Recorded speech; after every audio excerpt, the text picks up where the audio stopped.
ಯಾಕೆ ಭಾಳ ಜನ ಬೇಕಾಗಲ್ಲ ಅಂದ್ರೆ ಭಾಳ ಜನ ನಾವು ಕುಟುಂಬದೊಳಗೆ ಮುಳುಗಿರ್ತೀವಿ, ಭಾಳ ಜನ ನಮ್ಮ ವೃತ್ತಿಯೊಳಗೆ ಮುಳುಗಿರ್ತೀವಿ, ಅದರ ಆಚೆಗೆ ಬರಲ್ಲ. ಸೊ ಯಾರು ಅದರ ಆಚೆಗೆ ಬರ್ತಾರ, ಯಾರು ಸಮಾಜಮುಖಿಯಾಗಿ ಕೆಲಸ ಮಾಡ್ತಾರ, ಯಾರು ಸಮಾಜದ ಆಗು ಹೋಗುಗಳಿಗೆ ಸ್ಪಂದಿಸ್ತಾರ, ಅವ ಮಾತ್ರ ಶಾಶ್ವತವಾಗಿ ಇರಲಿಕ್ಕೆ ಸಾಧ್ಯ ಅಂತಕ್ಕಂಥದ್ದನ್ನ ನಾವು ಗಮನಿಸ್ಬೇಕು. ಬಹಳ ಜನ ಶಿಕ್ಷಕರದಾರ, ಬಹಳ ಜನ ಶಿಕ್ಷಕರು ನಾವು ಕೂಡ ಬಹಳ ವರ್ಷಗಳ ಕಾಲ ಅನೇಕ ಸಾವಿರಾರು ಶಿಕ್ಷಕರನ್ನು ನೋಡಿದ್ದೀವಿ. ಆದರೆ ಕೇವಲ ಸೀಮಿತವಾಗಿರ್ತಕ್ಕಂಥ ಒಂದು ವ್ಯಕ್ತಿತ್ವದ ಹಿನ್ನೆಲೆ ಒಳಗೆ ಬಹಳ ಜನ ನಾವು ಬೆಳೆದು ಬರ್ತೀವಿ. ಆದರೆ ಶಿವಾನಂದ ಗಿಡ್ನಂದಿ ಬಾಲ್ಯದೊಳಗೆ ನಮ್ಮದು ಸಾಹಿತ್ಯದ ಬಲವನ್ನು ಬೆಳೆಸಿಕೊಂಡಿರ್ತಕ್ಕಂಥ ಗೆಳೆ. ಬಹುಶಃ ನಾವು ಕಾಲೇಜಿನಲ್ಲಿ ಓದುವಾಗನ ಸ್ಥಳೀಯ ನವೋದಯ ದಿನಪತ್ರಿಕೆಗೆ ಆತ ಬರೀತಾ ಇದ್ದ, ಪ್ರಚಲಿತ ವಿಷಯಗಳ ಬಗ್ಗೆ ಕಥೆಗಳನ್ನು ಬರೀತಾ ಇದ್ದ, ಕವಿತೆಗಳನ್ನು ಬರೀತಾ ಇದ್ದ, ಅನೇಕ ಲೇಖನಗಳನ್ನು ಬರೀತಾ ಇದ್ದ.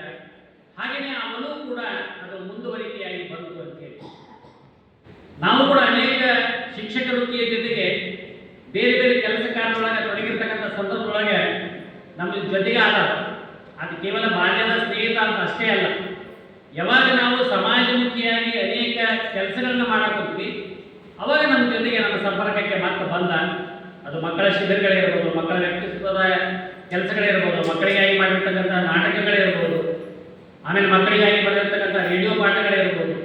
ಈ ಎಲ್ಲ ಸಂದರ್ಭಕ್ಕೆ ನಮ್ಮ ಜೊತೆ ಆಗ್ತಾ ಆಗ್ತಾ ಕೊನೆಗೆ ಸಾಹಿತ್ಯ ಪರಿಷತ್ನಲ್ಲಿ ಆತ ತೊಡಗಿಕೊಂಡ.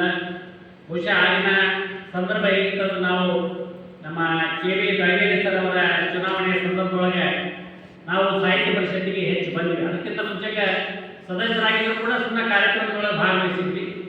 ಹೆಚ್ಚು ಅವಾಗ ತೊಡಗಿಕೊಂಡಾಗ ನಮ್ಮ ಜೊತೆಗೆ ಬಂದಾತ. ಅವರ ಗೆಲುವಿಗೂ ಕೂಡ ನಾವೆಲ್ಲ ಕೆಲಸ ಮಾಡಿದ್ವಿ. ಮುಂದೆ ನಾನು ತಾಲೂಕಾ ಕನ್ನಡ ಸಾಹಿತ್ಯ ಪರಿಷತ್ತಿನ ಅಧ್ಯಕ್ಷನಾದಾಗ ನಮ್ಮ ಜೊತೆಗೆ ಕೆಲಸ ಮಾಡಿದ್ದಾರೆ. ಮತ್ತು ಭಾಳ ಮುಖ್ಯವಾಗಿ ನಾನು ಏನು ಚುನಾವಣೆಗೆ ನಿಲ್ಲಬೇಕು ಅಂತೇಳಿ ನಾವು ಚಿಂತನೆಯನ್ನು ಮಾಡಿದಾಗ ಆತನೇ ಅದರ ಮುಖ್ಯವಾಗಿರ್ತಕ್ಕಂಥ ಉಸ್ತುವಾರಿಯನ್ನು ವಹಿಸಿಕೊಂಡು ಕೆಲಸ ಮಾಡಿದ್ರು. ಯಾಕಂದರೆ ತನ್ನ ಒಂದು ಕಾರನ್ನು ತೆಗೆದುಕೊಂಡು ಬಂದು ನಮ್ಮೆಲ್ಲರನ್ನು ಕರ್ಕೊಂಡು ಇಡೀ ಜಿಲ್ಲೆಯನ್ನು ಸುತ್ತಾಡಿ ಆಮೇಲೆ ಬಂದಂಥವರಿಗೆಲ್ಲ ಊಟದ ವ್ಯವಸ್ಥೆ ಮಾಡ್ತಕ್ಕಂಥದ್ದು, ಈ ಥರದ ಎಲ್ಲ ಕೆಲಸಗಳ ನಿರ್ವಸ್ತುವಾರಿಯನ್ನು ಮಾಡಿ ಕೊನೆಯವರೆಗೂ ಕೂಡ ಪರಿಷತ್ತಿನ ಜೊತೆಗೆ ಇದ್ದ ಅಂತೇಳಿ ಅನೇಕ ಜನ ಗೆಳೆಯರು ಬೇರೆ ಬೇರೆ ಸಂದರ್ಭದೊಳಗೆ ಬೇರೆ ಬೇರೆಯಾಗಿ ಹೋದರು, ಬೇರೆ ಬೇರೆದವ್ರನ್ನ ಬೆಂಬಲಿಸಿದ್ರು ಚುನಾವಣೆ ಬಂದಾಗ. ಆದ್ರೆ ಆಗ ಯಾಕೆ ನನಗೆ ಭಾಳ ವಿಶಿಷ್ಟವಾಗಿ ಕಾಣ್ತಾನೆ ಅಂದರೆ, ನಾನು ಯಾರನ್ನ ಬೆಂಬಲಿಸ್ತೀನಿ ನನ್ನ ಜೊತೆಗೆ ಬಂದ. ನಾನು ಕೇಳ್ತಿದ್ದವ ನೋಡ್ರಿ ಈ ಸರಿ ಯಾರಿಗೆ ಮಾಡೋದ್ರಿ ಅಂತೇಳಿ, ಇಲ್ಲ ಇಂಥವ್ರಿಗೆ ಮಾಡೋಣ ಅಂದಾಗ ಯಾವುದನ್ನು ಕೂಡ ಲೆಕ್ಕಿಸದೆ ಆ ಒಂದು ಕೆಲಸದೊಳಗೆ ಬಂದ ಅಂತಂದ್ರೆ ಆತ ನನ್ನ ಬಗ್ಗೆ ಇಟ್ಟಿರ್ತಕ್ಕಂಥ ಒಂದು ಒಲವು ಎಂಥದ್ದು ಅಂತೇಳಿ ನನಗೆ ಅನ್ನಿಸ್ತಾ ಇದೆ.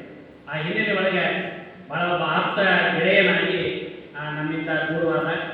ಬಹುಶಃ ನಾವು ಪ್ರತಿ ವರ್ಷ ಸಂಕ್ರಮಣಕ ಸ್ಥಾನಕ್ಕೆ ಹೋಗ್ತಾ ಇದ್ವಿ ಗಳಗನಾಥನ ಹತ್ರ. ನಾನು ಕೂಡೇನ ಹೋಗೋರು. ಅದು ಈ ಬಾರಿ ಮಾತ್ರ ನಾನು ಹೋಗಲಿಲ್ಲ ಅವ್ರ ಜೊತೆಗೆ.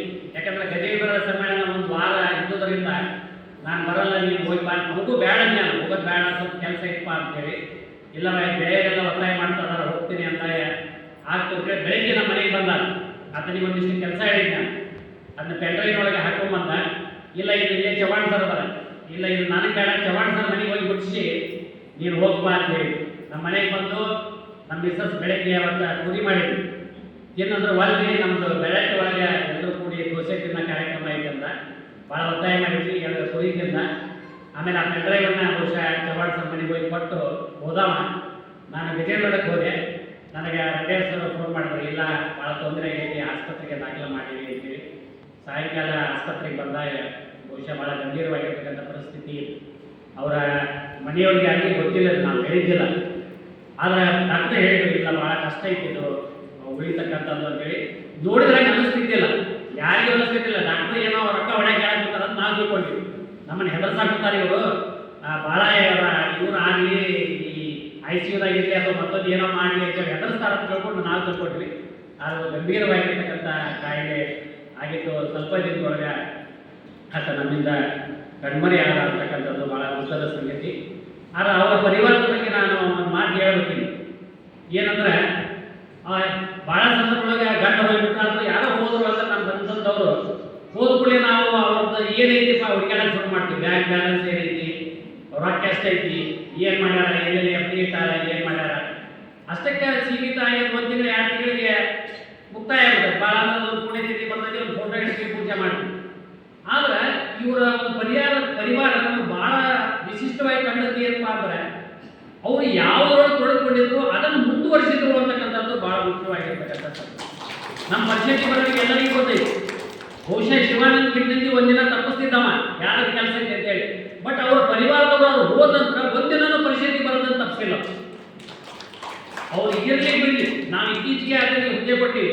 ಆ ಹುದ್ದೆ ಇದ್ದಾಗಲೂ ಕೂಡ ಅವರು ನಿರಂತರವಾಗಿ ನಮ್ಮ ಪರಿಷತ್ತಿಗೆ ಬಂದು ಅವರ ಯಜಮಾನರು ಏನ್ ಮಾಡ್ತಾ ಇದ್ರು, ಅವರ ತಂದೆ ಏನ್ ಮಾಡ್ತಾ ಇದ್ರು, ಆ ಕೆಲಸಗಳನ್ನ ಅವರು ಮುಂದುವರಿಸಿಕೊಂಡು ಹೋದವರು. ಹಾಗೆಯೇ ನಮ್ಮ ರಾಹುಲ್ ಬಂದು ನಮ್ಮ ಅಪ್ಪಾಜಿ